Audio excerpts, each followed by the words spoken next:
साथियों, जो आपका आरपीएससी सेकंड ग्रेड का पेपर है उसको निरस्त किया गया था। उसकी जो एग्ज़ाम तिथि है वो 29 दिसंबर को आपका पेपर होगा।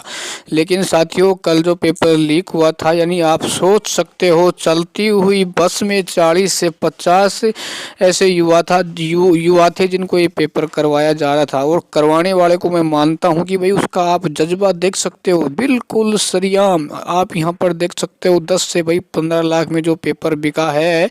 और मैं तो ये मानता हूँ इनके लिए सज़ा का एक ही तरीका है, सरकार को एक नया जो आदेश निकालते हुए, है ना, कि भाई जो पेपर लीक करता है वो पकड़े जाते हैं, उनको तो विद्यार्थियों के सामने पेश कर दिया जाए। उनकी सज़ा यही है।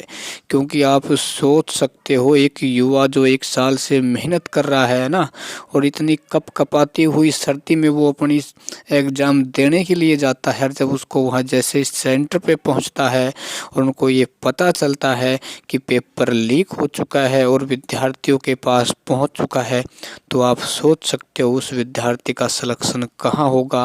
और जिसने मोटी-मोटी बुकें पढ़ी हों और जिसने बड़ी-बड़ी कोचिंगों की लाखों रुपए यहाँ पर अपनी फीस देकर कोचिंग की हो और पीजी में रहकर अपनों घरों से बाहर रहकर पढ़ाई की हो, और जब उसको लास्ट में इस प्रकार का मामला सुनाई दे कि पेपर लीक हो चुका है, तो मुझे नहीं लगता कि उस विद्यार्थी का सिलेक्शन होगा जिन्होंने दिन रात एक करके मेहनत की हो। तो बस यही है, सरकार को इस नकल माफियाओं को यदि बंद करना है तो मैं ये मानता हूँ ऐसा सख्त कानून लाना होगा ताकि कोई भी परिंदा है पेपर को लीक, तो क्या पेपर को लीक करवाने की सोच भी नहीं सकता।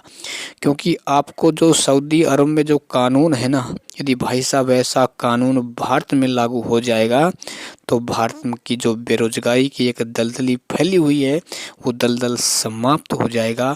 और जो बड़ी बड़ी डिग्रियां लेकर बैठे मेरे युवा साथी हैं, उनको उस डिग्रियों की कीमत है, वो कीमत भी उनको मिल जाएगी। नहीं तो ये प्रदेश का युवा है ऐसे ही बेरोजगारी की दलदल में फंसता चला जाएगा और अपने आप को वो कोसेगा कि काश मैं इतने ज़्यादा पढ़ने की बजाय कोई बिजनेस कर लिया होता तो आज मैं ज़रूर करोड़पति होता। लेकिन ये सरकारों को भी सोचना होगा और विपक्ष को भी इस पे सरकार का जो है साथ देना होगा।